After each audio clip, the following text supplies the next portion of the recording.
the studio, and we've also got Jerry Taggart with us from the Riverside Stadium on a disappointing afternoon for the Foxes. Just the third league defeat of the season, back-to-back 1-0 home, 1-0 defeat. So that'll be frustrating for Enzo and the lads. How did you see that game today? Frustrating for Leicester fans being there watching it. You know, they were getting the ball in good areas, you know, out wide, but just that final ball into the box or that little dribble, you know, every time it went out to the wide wingers.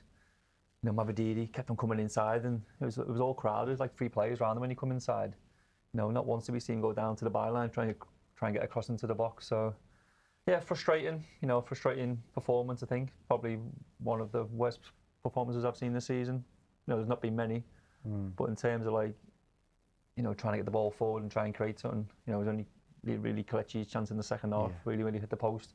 Clear cut chance where we could have scored, but other than that, you know, I can't think of many after that. There was a chance. I think it would have been allowed. Iheanacho again, wouldn't it? Yeah. Little touchback. The keeper made a decent save. Yeah. You know, it was a bit of a snap chance, but you've seen him tuck him away. But yeah, that was probably the standout one, wasn't it? Nice play, and that was sort of more typical of Leicester so far this season. The intricate little passes on the edge of the box and nearly a neat finish. But that aside, it was. Yeah, but when you look at it, I think in terms of the stats there, 67%, I think it was, in possession, away from home, you know, in itself is quite impressive. But whilst they had the sort of lion's share of the possession, I didn't think they were ever really in control of that game, like they have been in others. And there was that period, sort of midway through the second half, we were all sort of saying to each other, Middlesbrough seemed to be fading a little bit. I think that was evident. And he thought maybe Leicester's going to grind them down here and something will open up for them, as it nearly did. But they were always in there, Middlesbrough, weren't they? They're just quite a spirited outfit, aren't they? Quite physical, quite robust, play a bit as well, got the supporters behind them, bit of quality, as we saw with the free kick. You know, always got to be aware, and it was a bit of sloppiness that brought that about. And I don't know, I hesitate to say a sloppy performance from Leicester.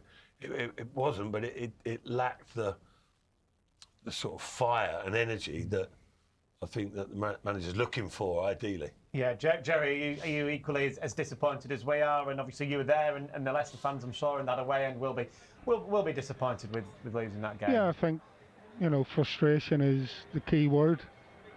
After that, you know, Leicester clearly, you know, had opportunities in both halves.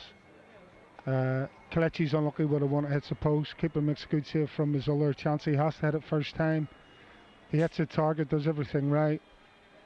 But other than that, I'm more on about, you know, finding the gaps, you know, working the ball to find the gaps. They did that umpteen times, but then they got to the edge of Boro's box. Now you've got to credit Boro as well, because they were dogged defensively, but it was just they couldn't. Either the decision making was wrong. They couldn't sort the feed out. Just for some reason, it just didn't click in front of goal today. You know, you're going to come under a bit of pressure. Boro are no mugs. You're going to come under a bit of pressure. But I have to say that on 4 or 5 occasions, Leicester created those situations for Boro, including the free kick that they scored. You know, they could have dealt with that situation a bit differently. And that may never have arose. So, you know, you're asking questions about decision making defensively as well as attackingly. Yeah, I think that probably the back heel that led to the goal will maybe be looked at, Matt, won't it, from Yannick Vestergaard? But again, at the same time, he was probably one of Leicester's best players today, wasn't he, at the back? I don't think this is one of his better games, to be honest. I thought there were a few. He didn't have a shocker by any stretch, but there were a few instances where he was a little bit loose. Like he got booked early on, and after that he had to be a little bit wary and careful. But he wasn't as assured as he has been, in my view. And the same could be said of probably quite a few players throughout the team, really. But you know, I agree with Jerry there. Leicester looked prone to, or vulnerable a little bit in possession, deep in their own area at times. They didn't look as assured as a team. And you know, on a number of occasions, presented opportunities for Middlesbrough to capitalise on. You know, is Jerry still on there? Yeah. Can you hear us, Ted? What was the view up there, Jerry? With because here in the studio, when Hamza clearly gave away a foul, yellow card, the referee seemed to suggest that it was to play advantage and play on, and then Middlesbrough in a dangerous position, and then he blows up and gives the free kick belatedly, and. In the studio here, we're thinking Leicester have had a bit of a result there. Yes. But then subsequently, Greenwood whips that ball in, and excellent free kick. So it panned out all right for Middlesbrough. But at the time, I was thinking Leicester have had a little bit of a let-off. Was anything mentioned about that situation? Yeah. The fans were going apoplectic with the referee not allowing the advantage. Because, as you say, there was a man over on this left-hand side that picked the ball up, and the referee obviously seen the challenge, and as you say, could have let it go. And you're thinking, and I even said at the time it was a good yellow card for Hamza to concede, because they have men over on this side, and he was committed to the challenge. He couldn't not make that challenge because there was a 2v1 situation. But the referee blows a whistle. And then obviously Greenwood, creates a bit of magic, just bending that one in. Yeah, it's funny how it goes. I suppose it's not your day. Yeah. When you're bemoaning the fact that the advantage hasn't been played. Oh, we've got to put up with a 25-yard free kick. Well done, ref. Thank you very much. But that's the way it goes sometimes, isn't it? But you make your own luck, I suppose. Yeah, you got to say Hamza did the right thing, giving the foul away. It's just unfortunate that the lads, we talked about him being a technician at the start of the show. He's good at set pieces and free kicks, and I think Jerry mentioned in commentary as well. If any of you, I think if wherever Hermanson was standing, I think it still would have hit the back of the net anyway, because it was that such a good of a free kick. Getting off the post, top corner. I don't think any keeper would get anywhere near that. No, yeah. It is just frustrating. We've not been here many times this season, Matt, have we, where we've had to talk about a defeat? And I suppose that is obviously a good sign that they're not losing many games. But when they do, it does come as a little bit of a surprise, and it is disappointing. Yeah, and I think listen, no team wants to lose 2 on the bounce, and then spoke about it to Maresca, before the game about going into the international break as well. Is an extra reason to want to pick something out of the game, but it hasn't happened. And then, like we said, all of a sudden there's always going to be a few bumps along the way, isn't there, and a few tests to come up against and challenges. But like now, Leicester facing their biggest test so far this season, a couple of defeats, couple of mediocre at best performances, haven't really been firing on all cylinders, far from it. And Harry Winks, who's been a massively integral cog in the machine, is going to be missing next game. Yeah. Just the one game, but there's a couple of injuries and people just coming back. All of a sudden, they're not flying like they seemingly were not so long ago. It's a bit of a challenge for them, but something they're going to have to come across. And I'm sure the manager would have relayed to his players to expect times like this at some stage, but you certainly don't want things to drag on for too long, do you? No. I think it would be, I don't know, Maresca, sometimes the play has been mildly, not criticised, but it's been mentioned, hasn't it, about the style of play? Because they're still winning, people are happy enough. But then supporters, when the results don't go their way, it's not always scintillating on the eye, shall we say, unless Leicester are really in top gear, and which they haven't been of late. So, but the manager's he's strong-minded enough. He knows what he wants. He'll persevere with how he wants to go about things, and I'm sure he's confident, probably rightly so, that things will turn around soon. What was the reaction like, Jerry, at full time? I saw the players, and I'm assuming Enzo and the coaching staff went over to that away end and were clapping them, and I'm sure the reception back was just as good. Yeah, the fans have been brilliant today. I've got to say, on the far side where we were sat in the press box, and showed their appreciation. They'll be as frustrated as anybody else who watched the game. But some of the players were going up to the referee after the game. I don't know what for. But yeah, I think everyone, even in the dressing room, they'll feel a good deal of frustration with the way this game's gone. Leicester, as I say, I think Martin, you know, they look the better team, but weren't really in control of the game like we have seen. And I know Borough are no mugs, but you know, it's about when you get in those good areas of the pitch, you're expecting something to happen, something exciting to happen, and we didn't really see that, barring, you know, the Kelechi and Nacho, the 2 chances really. I'm sure there was 1 or 2 more opportunities. Well, there was plenty of opportunities, but as far as clear-cut chances on goal, and for the possession that Leicester had and the final third entries that they had, they just couldn't cut Borough open today.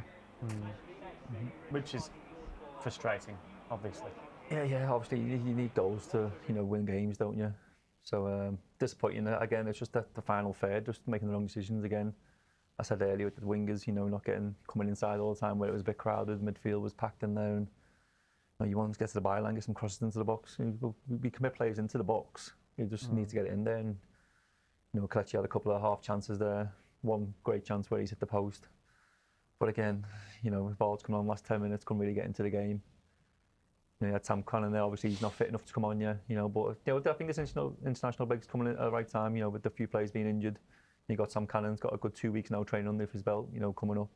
Hopefully, Wolf could come back. Into training the next couple of weeks and start getting fit again. Obviously, Harry Winks will be a massive blow next week or next couple of weeks after the international break. But things going to happen. Injuries and suspensions happen in football, and you got to deal with them when they come. And I think the next game Watford at home.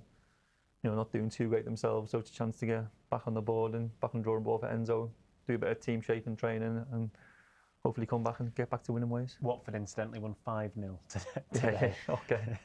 Just as you're saying that, so that'll be bouncing into it. You don't want to hear that when you get on the team coach, do you? Afterwards. Who we got next? Watford, how'd they get on that 5-0? Kelechi's 2 chances, there were 2 big chances, weren't they? The first, Ricardo laid it back to him, the keeper made a good save. The second one, obviously, he dinked onto the post. He probably did better with the second, didn't he? I guess that it was a tough chance. The first one, could he have, should he have scored? I wouldn't say necessarily should have. Quite feasibly could have, and probably more often than not he does. He's pretty adept in those situations, isn't it? But it was quite instinctive though. It came at him nicely set up by Ricardo, but sort of came to him out of nothing, didn't it? And I wouldn't say it was a prod, but it was sort of just a reaction to it. And he got decent contact, but as a striker with Kelechi's quality, you're going to be berating yourself a little bit. You fancy yourself to score there, but I wouldn't put too much criticism at him for that. It was a reasonably difficult chance. The second one, that was probably, from memory, probably Leicester's slickest bit of play. I think James Justin went down the outside, did exceptionally well,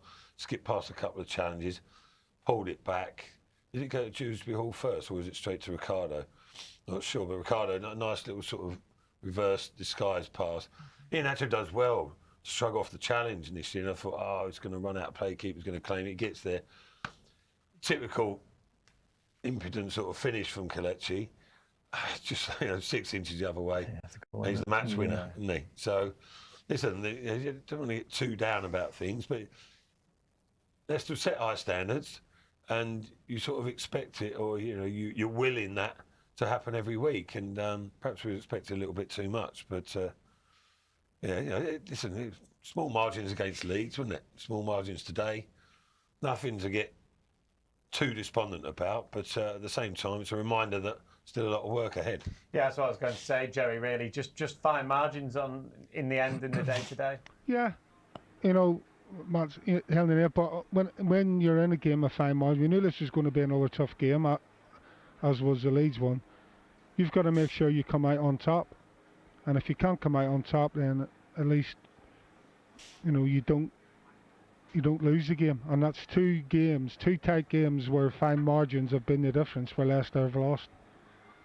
And so that's probably the most frustrating thing, where, I'm not taking anything away from what Leicester have done this season whatsoever, but I think that'll be as a manager in particular, the most frustrating thing is we need to start winning these tight games, like they did against Sunderland in another tight game. They made sure they got over the line. The last two, they haven't done that, unfortunately. Yeah, which... And again, you don't want to get too down about it because it is only they've won a fair few tight games as well, yeah, haven't they? well, Jerry's exactly. touched on there. Yeah.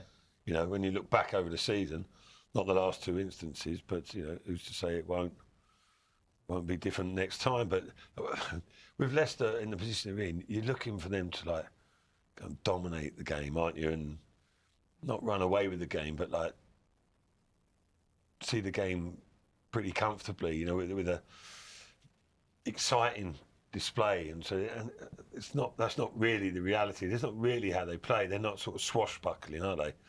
But it's all quite pragmatic and methodical.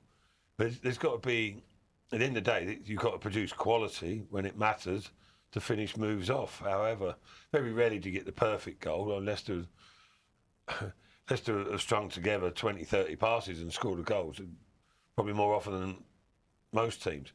But that's not always going to be the case. Sometimes there's got to be a little bit of devilment, a little bit of individualism by certain players, rather than just that team basis and ethos that you practice day in, day out. It doesn't always go exactly to plan, does it? So, but they've got that in the ranks, though. They have got that individualism when they're on song, and they've just had a little bit of a dip last couple. Yeah, I think that every neutral fan just expects Leicester to turn up these days and just win. Yeah. And it's not like that. Because they've won 13 out of 16, everyone just thinks, oh, Leicester, Middlesbrough away, easy win.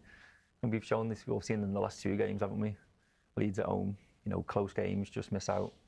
Middlesbrough away again, just miss out. It's just these close-knit games, just got to try and get over the line, even get a point. You know, it's either win or lose, and you know, we want to like just a draw, dogged performance. You know, so he can do it. We know he can do it. We want to see that from the players just as well. Yeah, it looked as if, Jerry, that's where it was heading, really, didn't it? Until that, obviously, it's a fantastic strike from the free kick, but it did look as if it was going to be Leicester's first draw of the season. Yeah, absolutely. I'm sat here thinking that myself, you know, but weren't really carving out any kind of chances.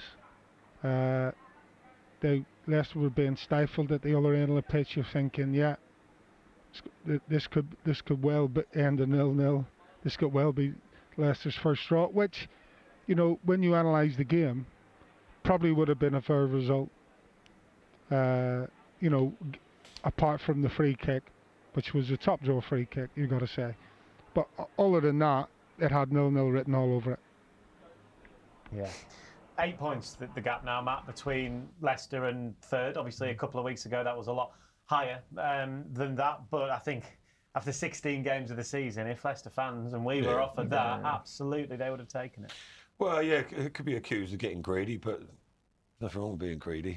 Trying to get as many points as possible and make that gap as big as it can be. But yeah, was it 14 points? Wasn't it? And the possibility if they beat Leeds, it was going to be 17, wasn't it? But perhaps we're all guilty a little bit of looking ahead a touch too much. Because, like I say, it's never going to be as straightforward as you would like. But yeah, 9 points ahead, you know, at this stage is pretty healthy. It's not unattainable in terms of the teams there. They'll be casting a little glance upwards, won't they, and fancying their chances, one or two of them, Leeds in particular. But listen, every team would rather be in Leicester's position than anywhere else now. And it's not anything like to panic about, far from it, but just a little bit of fine-tuning maybe. Or I agree with Dave, the international break coming that is good time. Sort of reset, re-energise a bit some of the players. And also, you know, last time that Leicester came out of it, Maresca had time to work on certain individuals in certain situations and improve parts of their game, and hopefully we'll see a repeat of that as well. Hopefully so. We've still got plenty more coming your way here on Fox's Hub over the coming week or so. Of course, we've got extra time on Monday evening to assess the defeat this afternoon. We'll talk about that. Matt Elliott will be with us. In a couple of weeks' time, Watford will roll into town. Harry Winks won't be involved in that game, of course. He picked up a suspension, or his fifth yellow card today, so he'll be suspended for that. If you do want your Harry Winks fix, though, you can get it because Leicester's the place. A brand new podcast is available. It's Matt Elliott and Jerry Taggart in conversation with the Leicester City number 8. You can listen to that wherever you get your podcast, and you can also watch it either on Fox's Hub or on YouTube. A big thank you to David Nugent, to Matt Elliott and to Jerry Taggart as well for travelling up to Middlesbrough today for us on overall what's been another disappointing day for the Foxes. It's finished 1-0 to Middlesbrough, but Leicester still have that healthy gap at the top of the league. Thank you very much for watching. Good night.